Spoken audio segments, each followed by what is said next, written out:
안녕하세요. 저는 영어로는 앤디 김이긴 한데 김상일이라고 하고요. 네. 한국에서 태어나서 호주에서 쭉 살다가 99년도에 호주로 넘어갔고, 호주에서 쭉 살다가 2023년도에 튀르키예, 터키로 넘어가서 아내랑 함께 살고 있어요. 네. 그 전에 아이스 브레이킹으로 인사 한번 하실까요? 메라바. 네, 메라바. 이게, 네. 옆에 보시면서. 네, 메라바. 이게 터키식 인사하거든요. 네. 네. 오늘 본문은 말씀 요한계시록 서머너교회 라우디게아 교회인데 어떻게 보면 소아시아 7교회 중에 가장 대척점에 있는 두 교회를 살펴보면서 성도로서 저희가 어떠한 삶을 살아가야 하는지 한번 살펴보는 시간이 되기를 원하는데요. 그 전에 그래도 제가 터키에서 왔으니까 터키에 대해서 간략하게나마 소개하고 넘어가도록 하겠습니다. 네. 나와 있는 것처럼 터키의 인구가 한 8,500만 명 정도 돼요. 그 중에 99%가 무슬림이고요. 그 99%의 무슬림도 크게 두 계파로 나눠지거든요. 수니파가 78%, 20%가 시아파. 그리고 다른 나라에는 없는 수피파라고 해서 터키에만 존재하는 토속 무슬림이 있어요. 그게 한 2% 정도 돼요. 수니파, 시아파 들어보셨나요? 네. 수니파는 저희가 흔히 생각하는 중동 지역에 있는 사우디아라비아, 그리고 뭐 터키, 이집트권의 무슬림들을 얘기하고요. 시아파 같은 경우는 현재 시끄러운 이란, 이라크, 그리고 예멘 지역에 있는 무슬림들을 얘기하거든요. 근데 이 수니파랑 시아파가 스스로를 이슬람의 적통이라고 얘기하면서 엄청 싸워요. 그래서 실례로 지금도 이란이 아니라 예멘 땅에서, 아라비안 반도에 있는 예멘 땅에서 전쟁이 일어나고 있어요. 어떤 전쟁이냐면은 사우디가 자기네 대리인들을 내세워서, 그리고 이란이 자기들의 대리인을 내세워서 예멘 땅에서 전쟁을 하고 있거든요. 네. 어느 정도냐면은 이 둘이 서로 싫어하는 게 최근에 이란과 이스라엘 때문에 많이 시끄러웠잖아요. 근데 이스라엘은 유대인들이 많은 곳이라서 사우디랑 사이가 좋을 수가 없는데 가끔씩 정세들을 보면은 사우디가 이란 편을 안 들고 이스라엘 편을 많이 들 정도로 둘이 많이 싫어하는, 네. 그런 곳에 저희들이 살고 있고요. 기독교 인구는 최대 0.2%니까 수학 잘 하시는 분은 8,500만 명의 0.2%가 얼마나 될까요? 20만 명이 조금 안 되거든요. 근데 이것도 최대로 잡은 거고, 그리고 UN 발표에 의하면 전 세계 난민이 한 6천만 명 정도가 있는데 그중 500만 명이 현재 터키에서 살고 있고요. 최근에 시리아 내전이 끝나면서 30만 명 정도는 본국으로 돌아가서 조금 줄기는 했어요. 네, 그런 곳에 살고 있어요. 다음 지도 보여주시겠어요? 슬라이드. 그리고 이 지도 보시면 잘 안 보이시겠지만 이게 바울의 선교 요정 루트예요. 근데 바울의 선교 요정 루트가 대다수가 현재 터키의 중서부를 거쳐서 다른 곳으로 지나가고 있거든요. 그리고 지리상, 잠시만요. 오른쪽으로는 아시아가 위치해 있고 왼쪽으로는 유럽이 위치해 있어요. 그리고 아래는 이집트랑 접경해서 아프리카랑 위치해 있어요. 그래서 터키라는 나라가 신기하게 세계 대륙을 어떻게 보면 있는 허브 역할을 하고 있거든요.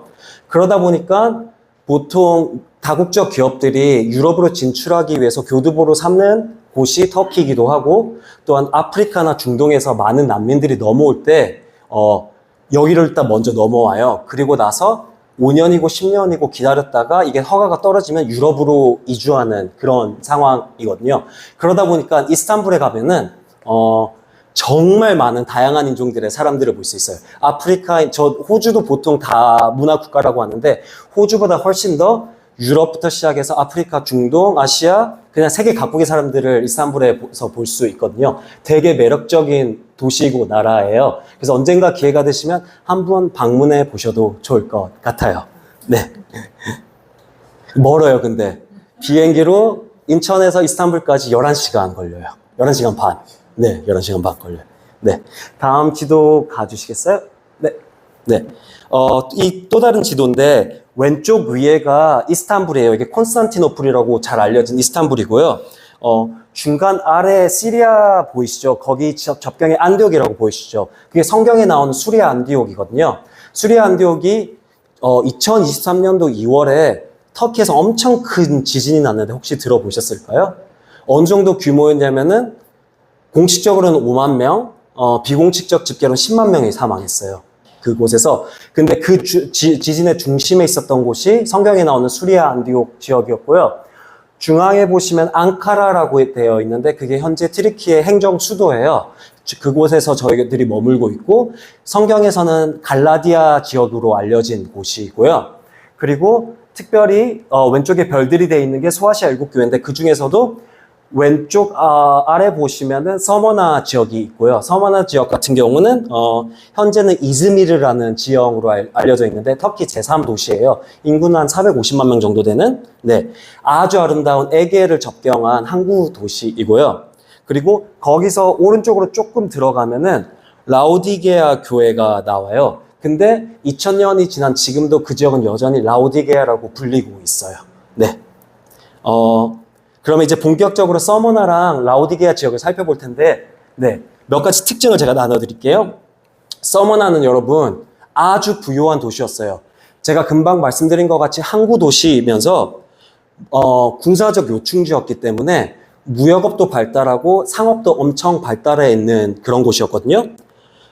보통 사람들이 모이면은 상업이 발달하고 무역이 발달하면은 도시가 부유해지잖아요. 그런 측면에서 봤었을 때 아주 부유한 도시였어요. 그리고 군사적 요충지였기 때문에 로마 군대가 항상 거주하고 있었어요. 그러다 보니까 많은 수의 로마 군인이 있다 보니까 로마 황제를 숭배하는 신전도 그곳에 있었었고 다른 이방 종교의 신전들도 많았다고 해요. 그리고 역사서에 기록되기를 많은 수의 유대인들도 그때 그 당시에 거주하고 있었다고 해요. 지금 없어요, 유대인 전혀. 그리고 헬레니즘 문화랑 로마 문화랑 아주 뒤섞인 재밌는 곳이었어요. 그리고 라우디게아 같은 경우는 저희들이 오늘 본문에서도 읽었는데 뜨겁지도 아니하고 차지도 아니하다라는 표현이 나오잖아요. 그게 사실은 성경이 계시록에 나오는 말씀이지만 뜬금없는 소리가 아니라 이게 지역적 특징이랑 연결되어 있거든요. 라우디게아 지역 위쪽에는 히에라폴리스라고 해서 뜨거운 물이 많이 나오는 온천으로 유명한 지역이 있었어요. 그곳 같은 경우는 사람들이 치유 목적으로 많이 방문하던 그런 관광지 같은 곳이었고요.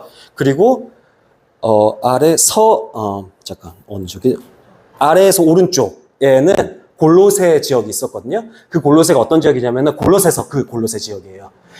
그곳은 차가운 식수로 유명했다고 해요. 그래서 찬물을 원하면은 보통 그곳에서 사람들이 많이 마셨다고 하는데 라우디게아 지역은 그 두 사이 지역에 끼어 있는데 정작 물이 없었어요. 그래서 어떻게 했냐면은 히에라폴리스라는 지역에서 석조 그 수로를 통해서 물을 끌어와요. 근데 거기는 뜨거운 물이 나온다고 말씀드렸잖아요. 근데 그 뜨거운 물이 석조 수로를 따라 들어오다 보면은 식어버려요. 근데 미지근하게 되잖아요. 그러면서 석회가 섞이기도 하니까 사람들이 도저히 마실 수 없는 물이었거든요. 그래서 예수님께서 라우디게아 교회를 보시면서 뜨겁지도 않고 차갑지도 않고 미지근해서 제가 토해내 버리겠다고 하는 게 이게 실제적인 표현이에요.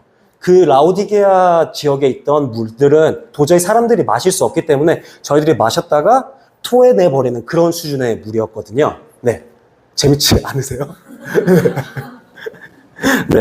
그리고 라우디게아 지역이 특히 세 가지로 유명했는데 첫 번째 2000년 전에 그 당시에 금융업이 아주 발달해 있어서 그걸로 유명했고요.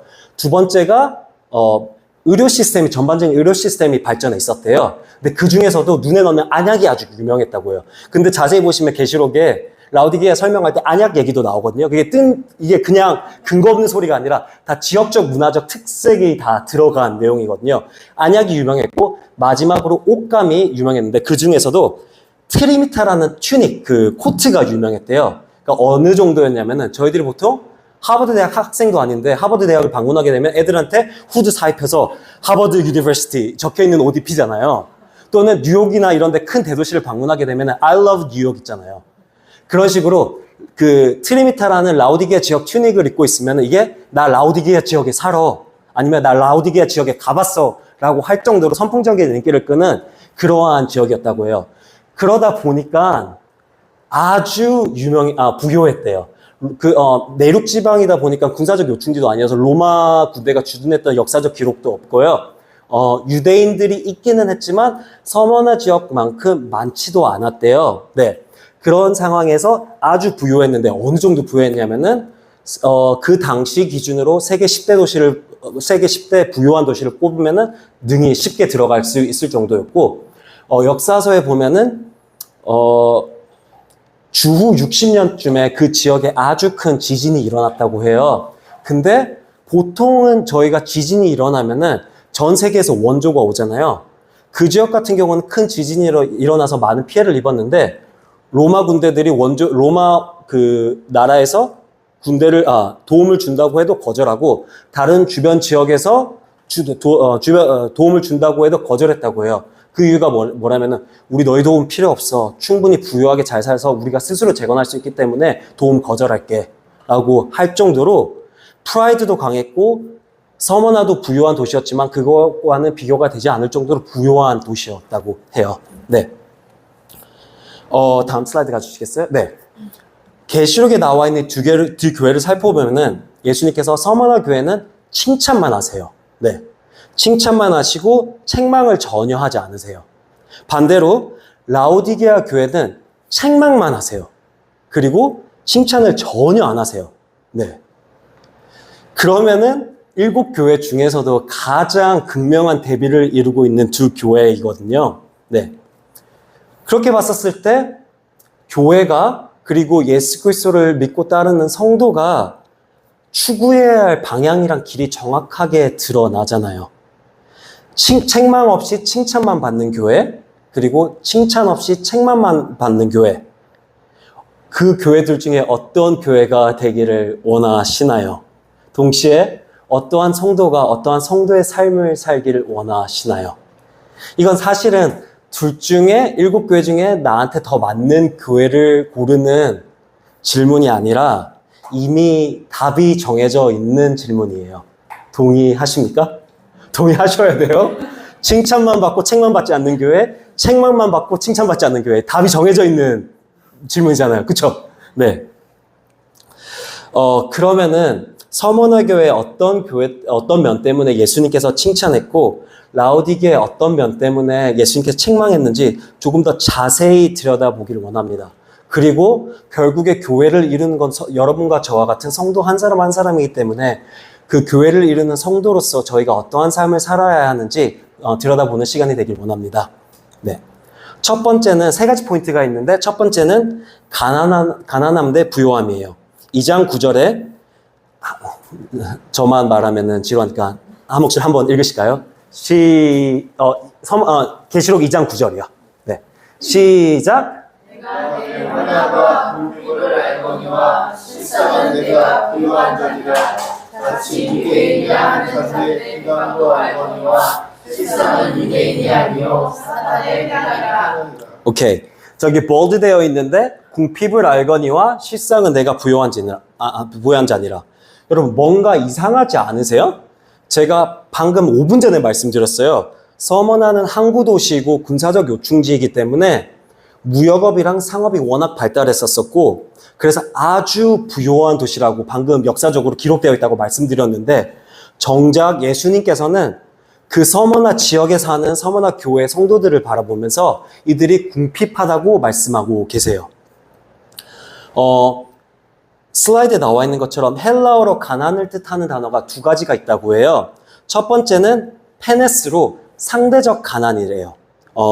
풍요롭지는 않지만 기본적인 생활은 가능하지만 다른 사람들에 비해서 상대적으로 가난한 이들을 페네스라는 단어를 사용해서 표현을 하고요. 두 번째는 푸토코스라고 해서 절대적 가난 또는 극심한 궁핍함을 뜻한데요. 근데 오늘 본문에서 서머나 교회를 향해서 예수님께서 사역한 가난 또는 궁핍이란 단어는 안타깝게도 페네스가 아니라 푸토코스예요. 네. 우리가 생각하기에 단순히 우리보다 조금 잘 못 사는 정도가 아니라 정말 매 끼니를 고민해야 할 정도로 극심한 가난에 놓여 있었던 상태였대요. 저희들이 솔직히 잘 살진 않지만 저는 살면서 끼니를 걱정해 본 적은 없거든요. 저희 아버지 세대는 6.25 직후 세대라서 조금 달랐다고 들었는데 제가 이제 만으로 39인데 저는 한 번도 살면서 한 번도 부유하게 산 적은 없지만 끼니를 걱정했던 적은 한 번도 없거든요. 혹시 살아오시면서 끼니 걱정해 본 적 있으신 분? 목사님 없어요? 네. 근데 당시 서머나 교인들은 네, 끼니를 걱정해야 할 정도로 극심한 가난에 놓여 있다고 해요. 너무 아이러니하지 않나요? 이게 너무 잘 사는 도시인데 거기서 생활하는 성도들은 돈이 없대요. 먹을 게 없대요. 네. 근데 그럴 수밖에 없는 게 역사적 정황을 살펴보면 그 당시에는 길드나 이런 상업조합이 있었었는데 그 가운데서 기독교인들이 철저하게 배제되고 그러다 보니까 거래처 잃기도 너무 쉬웠고 직업을 잃기도 너무 쉬웠다고 해요. 다시 말하면은 그리스도인이 아니라면은 이 정도로 배척받지 않았을 거고 이렇게 가난한 삶을 살지도 않았을 거예요. 여러분, 신앙을 지키기 위해서, 믿음을 지키기 위해서, 그리고 예수 그리스도를 따르기 위해서 이 서머나 교인들은 푸토코스라고 하는 삶을, 그 가난을, 절대적 가난을 자발적으로 선택했다는 겁니다. 네. 이제는 3장 17절 보이시죠? 같이 읽으실까요? 시작! 나는 자라 위하여 부족한 것이 없다. 내일 공부하는 것과 가련한 것과 가난한 것과 굶는 것과 벌거벗은 것을 알지 못하는도다. 네. 부유하다고 제일 먼저 나와요. 라오디게아 지역적 특성을 고려하면 충분히 이해가 돼요. 네. 근데 재미있는 거는 예수님께서 이들 보고 가난하다고 하고 계세요. 그리고 원어를 살펴보면, 헬라 원어를 살펴보면 예수님께서 라오디게아 교인들을 보면서 가난하다고 할 때 사용하셨던 단어가 페네스가 아니라 동일한 푸토코스예요. 네. 너무나도 부유한 라오디게아 교회 성도들에게 예수님께서 너희는 너무나도 가난한데 너희 스스로는 그것을 깨닫지 못하고 있다라고 말씀하고 계시는 거예요. 예수님의 물질의 정도나 풍요의 정도로 저희들의 가난하고 부하다라고 평가하지 않으신 건 모두 다 잘 아시잖아요. 그러면 서머나 교인들의 무엇이, 라오디게아 교회의 무엇이 예수님께 이러한 평가를 받게 만들었을까요? 정말 찢어지게 가난했던 서머나 교인들은 그 궁핍함 가운데서도 예수님을 붙드는 것을 결코 포기하지 않았습니다. 사실 그 궁핍함의 원인 자체가 예수님 때문에 생겨난 거였거든요. 그리고 그런 이들을 보고 예수님께서 실상은 너희는 아주 부요한 자다라고 칭찬하고 계세요. 그리고 격려해 주시고 계세요. 반대로 라오디게아 교인들 같은 경우는 물질적으로 너무 부요했지만 예수님께서 이들 보고 가난하다고 하세요. 왜 그러냐면은 서머나 교인들과 대척점에 있는 이들은 예수 그리스도를 놓쳤기 때문입니다. 우리의 가난과 부유함을 결정짓는 거는 여러분 철저하게 주님이 계시고 그 주님을 저희들이 최우선 순위로 두냐 안 두냐의 문제입니다. 라오디게아 교인들이 예배하지 않았던 게 아니에요. 모이기에 힘쓰지 않았던 게 아니에요. 이들도 예배 드렸을 거고 이들도 서로 성도 간의 교제를 하며 떡을 나눴을 거고 전도하고 해야 할 것 다 했을 거예요. 그런데 결국에 본질은 그 중심에 예수님이 계셨냐는 거고 예수님이 최우선 순위에 있었냐는 거에 대한 질문이에요. 그러면 물질적으로 정말 찢어지게 가난했던 서머나 교인들이 예수 그리스도를 붙들 수 있었던 이유는 뭘까요? 그리고 이들의 모습을 바라보시면서 예수님께서 이들의 가난을 구제하지 않고 당장의 필요를 채우지 않고 그냥 부유하다고 칭찬하셨던 이유는 뭘까요? 서머나 교인들은 예수 그리스도 안에 영원한 생명이 있음을 알았기 때문입니다. 그들에게 정말 중요했던 거는 이 땅에서의 물질적 풍요한 삶이 아니라 이 땅을 살아가며 예수 그리스도로 인한 영적 만족감, 그리고 그분의 나라에서 그분과 보낼 영원한 삶, 이것이 그 무엇보다 소중했기 때문에 이 땅에서의 가난한 삶을 마다하지 않았던 것입니다. 그리고 예수님께서도 그들의 가난을 구제하지 않으세요. 여러분, 진정으로 필요하고 중요한 게 이들의 가난 구제였다면 예수님께서 그렇게 하셨을 거예요. 그런데 성경 어디에도 예수님께서 이 서머나 교인들의 가난을 구제했다고는 나와 있지 않거든요. 되레 더 버티라고 말씀하세요. 너희들 잘하고 있으니까 조금만 더 버텨. 조금만 더 버텨. 그러면 생명의 간이 너희에게 있을 거라고 더 인내하고 버티라고 격려하고 계세요. 사실 여러분들이 어떠한 삶을 살아가는지 그리고 얼마나 치열하게 사시는지 저는 잘 몰라요. 저는 잠시 방문했는데 제가 더 어떻게 알겠어요. 다만 지금 예수 그리스도를 선택함으로 그분의 길을 따르기로 작정함으로 많은 어려움을 겪고 있는 분들이 계시다면은 위로드리고 싶습니다. 저는 모르지만, 목사님은 다 모르시겠지만 예수님께서는 다 알고 계세요, 여러분. 그 예수님께서 여러분들에게 말씀하시고 계세요, 지금도. 너야말로 진정 부요한 자야. 당장 이 궁핍함의 문제를, 가난과 힘듦의 문제를 해결해 주지 않으실지도 몰라요. 그럼에도 불구하고 영원한 하나님의 나라에서 그분과 보낼 그때를 기다리고 또 기다리면서 끝까지 포기하지 않고 이 믿음의 여정을 걸어가시기를 진심으로 축원드리고 또 응원합니다. 네. 다음 슬라이드 가시겠어요? 네. 그리고 9절에 다시 돌아가서 예수님께서 사용한 단어가 환난이래요. 직접적으로 환난을 사용하고 계세요. 가난하기만 하면 괜찮은데 참 그때 시대적 배경이 쉽지가 않았어요. 어떤 환난이 있었을까요? 서머나에는 그때 당시에 로마 군대가 주둔하고 있었었고 로마 황제 티베리우스를 섬기는 신전이 있었다고 해요. 다시 말하면 황제 숭배의 중심지였기 때문에 이를 따르지 않는 이들을 향한 감시와 박해가 유독 강한 곳이었어요. 거기에 더해서 역사적으로 오래된 유대인 공동체도 크게 자리 잡고 있었다고 해요. 이들 유대인 공동체 같은 경우는 힘도 있고 오래 잡았었기 때문에 집안 그 호족같이 어느 정도 힘과 지위가 있어서 인정을 받았다고 해요. 로마 군대들도 이들은 어느 정도 존중을 해줬어요. 근데 기독교는 그러지 못했어요. 신생 종교잖아요. 역사와 전통도 없고 재물과 힘도 없는 그런 아주 약한 존재였어요, 그 당시에. 사실 지금의 기독교를 보면은 상상이 잘 안 가요.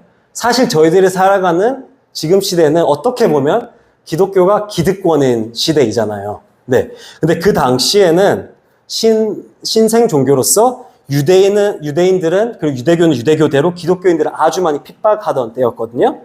그래서 본문의 유대인들이 비방하는 것에 그치지 않고 로마 당국의 기독교인들을 많이 고발하던 때였어요. 예수님을 내려놓으면 조금은 편안해질 텐데, 아니 내려놓는 신용이라도 하면, 황제 숭배를 하는 신용이라도 하면 조금 괜찮아질 텐데, 유대인들과 적당히 타협을 하면 조금은 괜찮아질 텐데 이들은 그러지 않았습니다. 네. 여러분, 이 당시에 이들이 받았던 핍박의 정도는 소아시아 7교회 중에 가장 최고조였다고 해요. 그러니까 예수님께서 서머나 교인들을 바라보면 직접 환난이라는 단어를 사용하고 계시거든요. 가난도 그들이 겪었던 핍박의 일부였겠지만 더해서 모함과 비방, 로마 당국에 고발되고 그러다가 보면은 투옥되고 생명을 잃는 일들도 있었을 겁니다. 그래서 예수님께서 10절에 이렇게 말씀하세요. 10절 보이시죠? 네. 제가 읽을게요. 10절입니다. 너는 장차 받을 고난을 두려워하지 말라. 볼지어다 마귀가 장차 너희 가운데서 몇 사람을 옥에 던져 시험을 받게 하리니 너희가 10일 동안 환난을 받으리라. 내가 죽도록 충성하라. 그리하면 내가 생명의 간을 내게 주리라. 예수님께서도 이렇게까지 말씀하고 계세요. 근데 그럼에도 불구하고 끝까지 예수 그리스도를 놓지 않았던 게 서머나 교회의 성도들입니다. 만약에 제가 지금 너무 서머나 교회를 이렇게 얘기하고 그들이 바꿨던 환난을 얘기하면 뜬구름 잡는 소리일 수도 있잖아요. 근데 여러분 그거 아시나요? 2000년이 지난 지금도 여전히 이러한 삶을 살아가고 계시는 분들이 계시다는 것을요. 저는 사실 거의 삶의 3분의 2 이상을 호주에서 자랐기 때문에 잘은 모르지만 가까이 있는 북한에서도 이러한 일들이 다반사로 일어난다고 들었고 중국도 상황이 쉽지가 않다고 들었어요. 다만 제가 직접적으로 경험한 거로는 터키에서 한 이란 형제를 만났는데 그 형제님 같은 경우는 2012년도니까 13년 전에 튀르키예로 넘어왔는데 다른 이유가 아니라 무슬림 가정에서 자라온 이 형제가 예수 그리스도를 만나게 되었고 그러면서 신앙생활을 하면서 실질적인 생명의 위협을 받았어요. 그래서 그곳에서 함께 사역하던 미국인 목사님께서 너 여기 있으면 안 될 것 같아 라고 해서 도망가라 라고 해서 이란에서 벗어나서 터키의 난민으로 들어와서 13년째 생활하고 있거든요. 그런데 문제는 이 형제는 예수님을 만났지만 가족들은 여전히 무슬림이에요. 그러다 보니까 가족으로부터 오는 핍박의 정도가 쉽지 않아요. 그리고 13년 동안 가족들도 사실은 제대로 보지 못하고 생활했었거든요. 근데 항상 이 형제랑 얘기를 하는 게 이것은 내가 예수 그리스도의 길을 따르기를 작정하면서 생겨난 내가 지불해야 할 대가 지불이라고 13년 동안 가족을 못 봤대요, 제대로. 네. 그리고 여전히 가족들은 형제의 신앙을 존중해 주지도 않고요. 네. 또 다른 케이스로는 저희 학교에서 아주 부유한 가정에서 자라는 아프간 학생이 한 명 있었어요.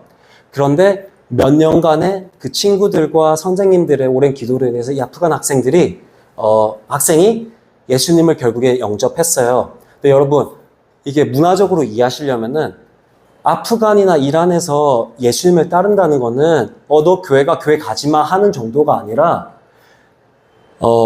이때까지 이들이 받았던 모든 경제적 지원이 바로 끊기는 것을 의미해요. 왜냐하면은 존중해 주지 않아요. 그리고 심하면은 저희들 많이 들어봤잖아요. honor killing이라고. 가족의 명예를 위해서 배교한 이들을 목을 잘라요, 실제로. 네. 근데 아프간 학생이 그러한 풍요로운 가정에서 자랐던 아프간 학생이 예수 그리스도를 따르기로 하면서 그것들 다 내려놓고 결국에 가족에서 도망 나와서 다행히 미국 단체랑 연결이 돼서 미국에서 지금 대학 생활하고 있거든요.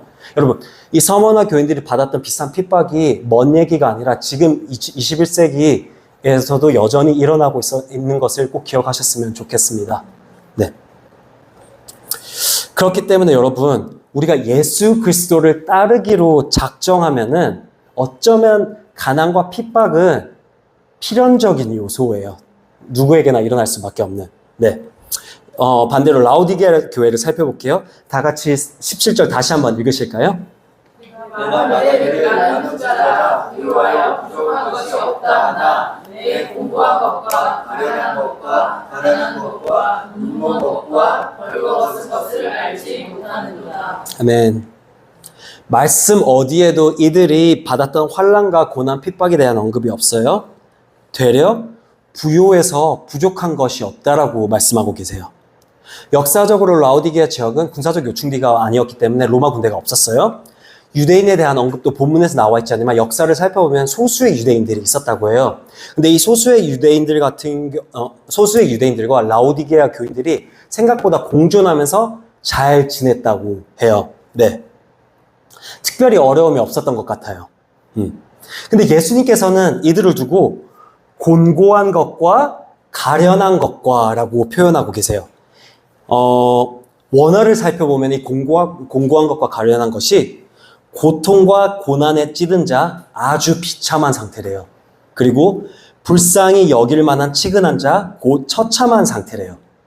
여러분, 뭔가 바뀐 것 같지 않으신가요? 사실 이러한 삶을 살아가는 건 서머나 교인들이잖아요. 그런데 서머나 교인들에게는 이런 말씀 안 하시고 부족함 없이 큰 갈등 없이 두루두루 잘 지내온 라오디게아 성도들에게 참으로 공고하고 가련하다라고 예수님께서 말씀하고 계세요. 그 이유는 이들의 삶은 풍요롭고 안정적이었던 반면에 이들의 영혼은 그러지 못했기 때문입니다. 상황과 환경은 편안한데 이들의 마음속에는 주님으로부터 오는 평안이 없었기 때문이죠. 네. 창조주 하나님께 지음받으려 저 영혼들이 진정으로 안식할 수 있는 것은 결국에 주님 아니잖아요. 그런데 예수님께 위로받고 안식받기보다는 세상과 환경, 상황이 주는 편안함 때문에 그게 더 익숙하고 좋았던 것 같아요. 그리고 그 안에서 자기 나름대로의 평안과 안식을 찾으려고 노력했겠죠. 그렇다면 질문이 서머나 교인들의 성도들의 무엇이 이들이 핍박받는 것을 주저하지 않게 만들었을까요?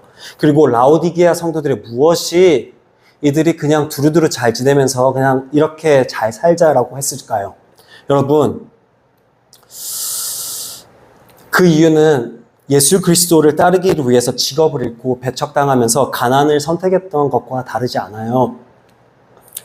이 서머나 교인들은 예수 그리스도 안에 진정한 안식이 있다고 믿었기 때문입니다. 이들이 원했던 것은 편안한 삶이 아니라 평안이었어요. 그래서 편안이 아니라 핍박 가운데서 주님께서 주실 평안과 안식을 굳게 믿었기에, 그리고 그분과의 그 보낼 영원한 삶을 믿었기에 그렇게 우직하게 주님만을 바라보면서 붙잡고 살았을 겁니다. 반대로 라오디게아 성도들의 무엇이 이렇게 무뎌지게 만들었을까요? 세상의 상황과 환경에서 오는 편안함에 나도 모르게 타성에 젖어 들어가고 익숙해지고 그렇게 자연스럽게 예수 그리스도를 잊었기 때문이죠. 여전히 교회 성도들이었어요, 여러분. 이들이 배교했다고 성경에 나와 있잖아요. 그렇기 때문에 그 후반부에 예수님께서 여전히 이들에게 권면하시고 약속의 말씀을 주시거든요. 여러분과 저 같은 교회 성도들이었어요. 배교하지 않았던. 함께 모여 교제하고 예배했을 거고 전도도 하고 말씀도 열심히 읽었겠죠. 이들 처음부터 그러진 않았을 거예요. 근데 중요한 것은 서서히 이들의 삶의 우선순위에서 예수님이 밀려난 거예요. 이것저것 다 하는데 정말 내가 안식과 평안이 필요할 때 찾았던 것이 예수 그리스도가 아니라 다른 무언가였겠죠. 그것이 돈이 될 수도 있고, 그것이 배우자, 남편과 아내일 수도 있어요. 그것이 자녀일 수도 있어요. 그것이 부모님일 수도 있고, 또는 좋은 직장과 좋은 집일 수도 있고, 또는 사람들에게 받는 인정과 사회적 지위일 수도 있고, 그 무언가일 수도 있어요. 중요한 것은 그것이 무엇이 되었던 건 간에 이들의 삶의 우선순위에서 예수 그리스도가 밀려났다는 거예요. 여러분들은 어떠신가요? 여러분, 저희 삶의 우선순위에서 예수 그리스도가 밀려나게 되면은 예수님께서 저희들을 바라보시면서 가련한 것과 공고한 자라고 말씀하시고 계세요. 다만 여기서 조심하셔야 될 게, 여러분, 고난 받는다고 무조건 예수님으로부터 칭찬받는 게 아니에요. 반대로 저희가 편안한 삶을 산다고 해서 주님으로부터 무조건 책망받는 게 아니에요. 이런 프레임을 조심하고 또 조심하셨으면 좋겠어요. 칭찬과 책망의 유무는 저희 상황과 환경으로 인한 가난이냐 또는 핍박이냐 좋은 편안함이냐가 아니라 예수 그리스도의 유무, 곧 저희들의 삶에서 예수 그리스도가 우선순위냐 아니냐에 대한 문제임을 기억하셨으면 좋겠습니다. 네. 내가 추구하는 것이 예수 그리스도이고, 내가 바라는 것이 예수 그리스도이고, 내가 진정한 안식과 평안을 받는 것이 예수 그리스도라면은 저희가 고난에 있든지 편안한 환경에 있든지 상관없이 주님께서 저희로 인하여 기뻐하실 줄을 믿습니다. 지금도 여러분들 중에서 예수 그리스도 때문에 예수 그리스도를 택함으로 인해서 힘든 시간을 보내는 분들이 계실 수도 있어요. 끝까지 포기하지 마시길 다시 한번 응원드립니다. 주님께서 10절에 내가 죽도록 충성하라. 그래야면 내가 생명의 관을 너한테 주겠다라고 말씀하고 계시잖아요. 우리가 믿음의 경주를 온전히 끝낼 때에 주님께서 우리에게 의의 면류관을 씌워주시려고 지금도 기다리고 또 기다리고 계신 것을 꼭 기억하셨으면 좋겠습니다. 네. 반대로 지금 저희 중에 예수 그리스도가 아니라 다른 무언가로 인해서 내 마음의 평강과 안식을 찾으려고 하지는 않으신가요? 그것이 남편, 아내의 배우자일 수도 있고, 그것이 자녀일 수도 있고, 다른 무언가일 수도 있는데, 그렇다고 한다면 여러분, 날마다 주님과 씨름하셨으면 좋겠어요. 여러분, 저희들의 영혼은 결국에 주님 안에서만 안식할 수 있음을 꼭 기억하시길 다시 한번 축원드립니다. 마지막 포인트인데요. 정말 찢어지게 가난하고 주류가 아니라서 여기저기 치이고 핍박받던 서머너 교인들에게 사회적 지위나 인정이 있었을까요? 사실 사회적 인정이 어느 정도 있었으면 그렇게 가난하지도 않았을 거고 그렇게 핍박받지도 않았을 거예요. 이 세 가지 요소가 사실은 하나이거든요. 그 반대도 마찬가지였을 거고요. 여러분, 몇 번 말씀드렸다시피 이들은 일터에서 잘리고 배척받던 존재들이었어요. 종교적으로도 박해를 아주 많이 받던, 환난을 통과하고 있던 사람들이었어요. 근데 이들에게 사회적 지위와 인정? 말도 안 되죠. 이들은 사회적으로 소외 계층이었으면 항상 비방받는 존재들이었어요. 반대로 라오디게아 교인들은 부유하고 도시 내에서 다른 이들과 지내임에 큰 어려움이 없었고 두루두루 잘 지냈기 때문에 어느 정도 인정받았고 누군가는 사회적 지위와 명성이 있는 사람들도 있었을 거예요.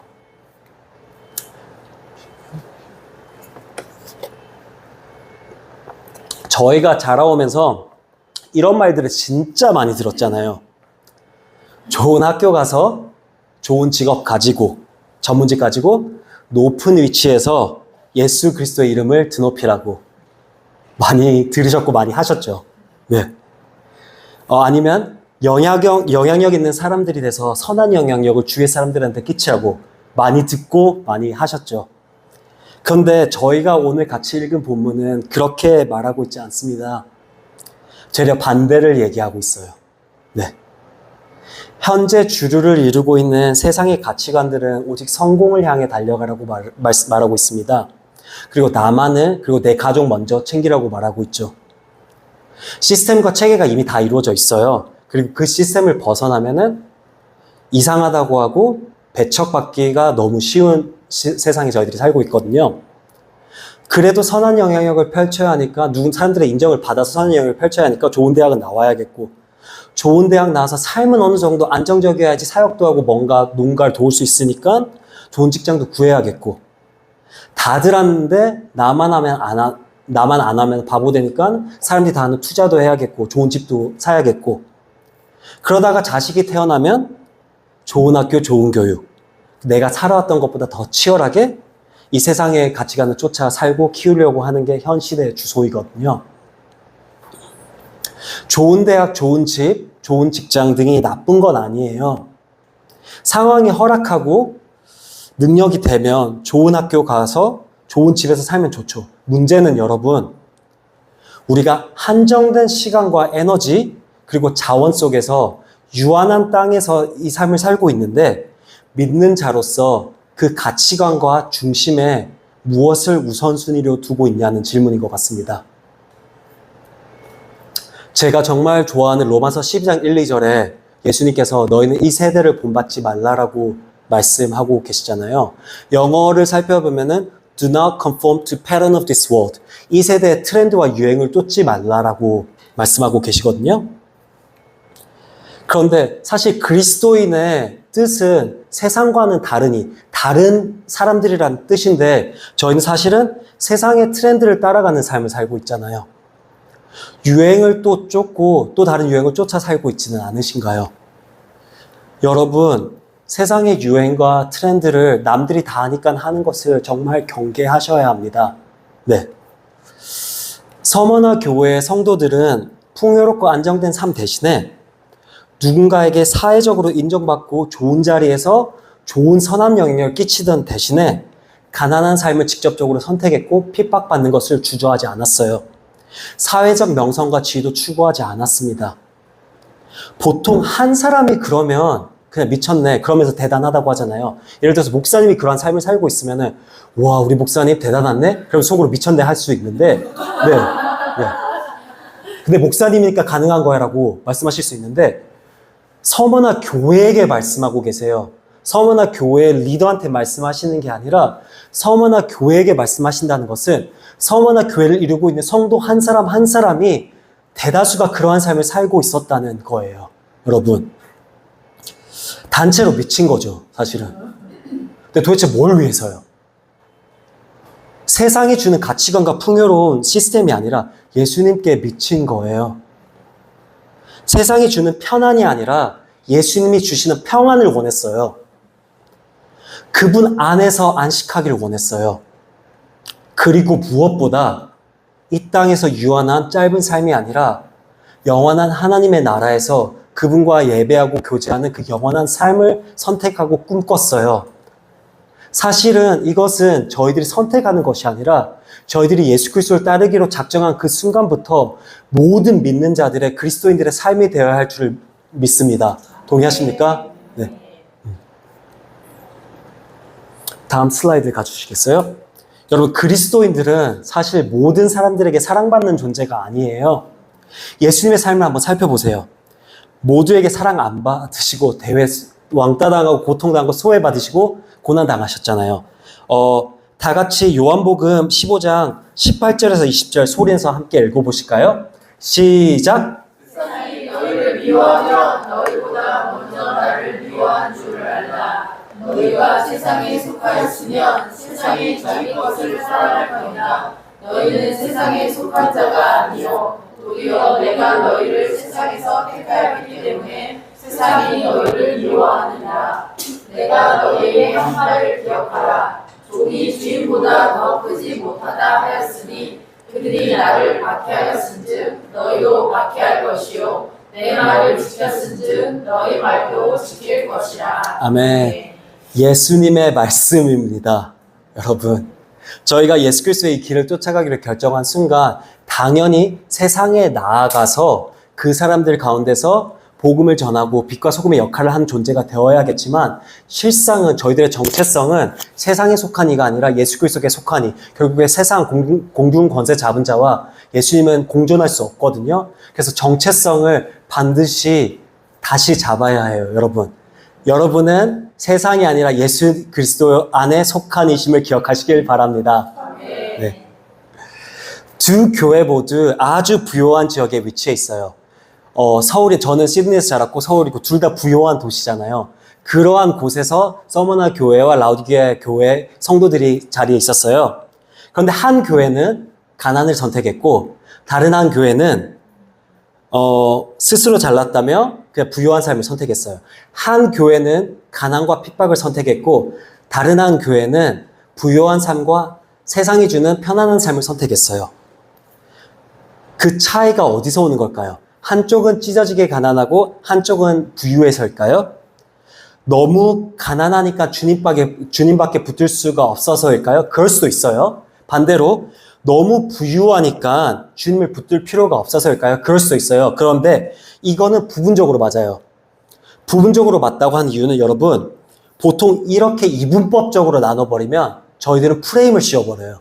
무슨 말이냐면 가난한 교회와 성도는 또는 작은 교회는 착하고 선한 주님이 보시기에 좋은 교회, 그리고 반대로 부자 성도와 교회는, 그리고 대형 교회는 나쁘고 악한 주님이 보시기에 미워하시는 교회.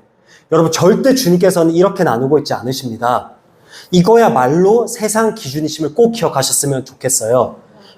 그럼 핵심은 무엇이냐? 다음 슬라이드 가주시겠어요? 여러분, 하나님께서 저희들을 바라보실 때는 절대로 물질적 가난함이나 부유함으로 저희를 판단하지 않으세요. 주님께서 저희들을 판단하신 오직 한 가지 기준은 결국에 저희들의 마음의 중심과 동기에 있습니다. 같이 읽죠. 사무엘상 16장 7절 말씀입니다. 시작! 여호와께서 사무엘에게 이르시되 그의 용모와 키를 보지 말라. 내가 이미 그를 버렸노라. 내가 보는 것은 사람과 같지 아니하니 사람은 외모를 보거니와 여호와는 중심을 보느니라. 아멘. 예레미야 17장 10절 말씀입니다. 시작! 나 여호와의 심장을 살피며 태도를 시험하고 각각 그의 행위와 그의 행실의 결과대로 보응하나니. 히브리서 4장 12절부터 13절까지 말씀입니다. 시작! 하나님의 말씀은 살아있고 활력이 있어 혼과 영과 관절과 골수를 찔러 쪼개기까지 하며 마음의 생각과 뜻을 판단하나니 지으신 것이 하나도 그 앞에 나타나지 않음이 없고 오직 만물이 우리를 상관하시는 이의 눈앞에 벌거벗은 것 같이 드러나느니라. 아멘. 여러분, 성경 그 자체가 정확하게 말씀하고 계시거든요. 그렇다면 결국에 승부수는 뭐냐면은 재물의 여부와 상관없이 저희 마음의 중심 우선순위에 주님이 계시냐는 겁니다. 내가 가난할 때나 부요할 때나, 내가 아플 때나 건강할 때나, 내가 핍박받고 무시받을 때나, 반대로 남들에게 칭찬받고 인정받을 때나 내 삶의 중심에, 내 마음의 중심에 예수님이 계시냐는 거예요. 근데 그럼에도 불구하고 실제적인 측면에서, 제가 수학을 전공했거든요. 실제적인 측면에서 그리고 확률적인 측면에서 바라보면은 부요한 삶을 살다 보면은 안락을 추구하게 되고 그러다 보면 재짓기도 더 쉽고 나도 모르게 삶의 우선순위가 바뀌기 쉬운 게 사실이에요. 확률적으로, 통계적으로 그렇거든요.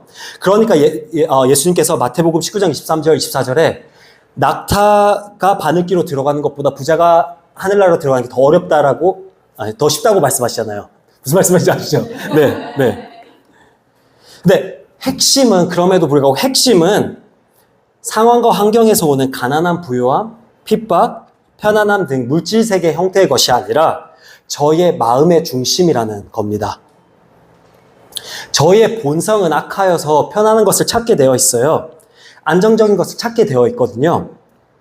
근데 여러분 꼭 기억하셨으면 좋겠어요. 우리에게 찾아오는 고난이나 박해가 저주가 아니라 어쩌면 은혜일 수도 있다는 것을 꼭 기억하시길 바랍니다. 조금 더 정확하게 말씀드리자면 우리가 지은 죄의 대가로 찾아오는 어려움들이 있어요. 근데 이 어려움은 서머나 교회 성도들이 받았던 어려움과 전혀 상관없어요, 여러분. 저희가 죄를 짓게 되면은 그 대가를 반드시 치르는 게 하나님의 법입니다. 동의하십니까? 네. 은혜의 하나님이시지만 정의의 하나님이시기 때문에 저희가 죄를 지으면 그 죄를 용서해 주시지만 그 대가는 저희가 반드시 치러야 돼요. 이것이 성경의 법입니다. 아멘? 네. 근데 그러한 어려움이 아니라 우리가 예수 그리스도의 십자가의 길을 쫓아가고 그분의 성품을 닮아가고 그분의 가치관을 추구하며 살아갈 때 세상과 대적은 이것을 좋아하지 않기 때문에 찾아오는 어려움들이 있습니다. 그러한 어려움들 가운데서 우리가 주를 찾을 때 배교하지 않고 주님께 더 매달릴 때 그때 주님께서 저희로 인하여 기뻐하실 줄을 믿습니다. 네. 마지막 슬라이드인데요.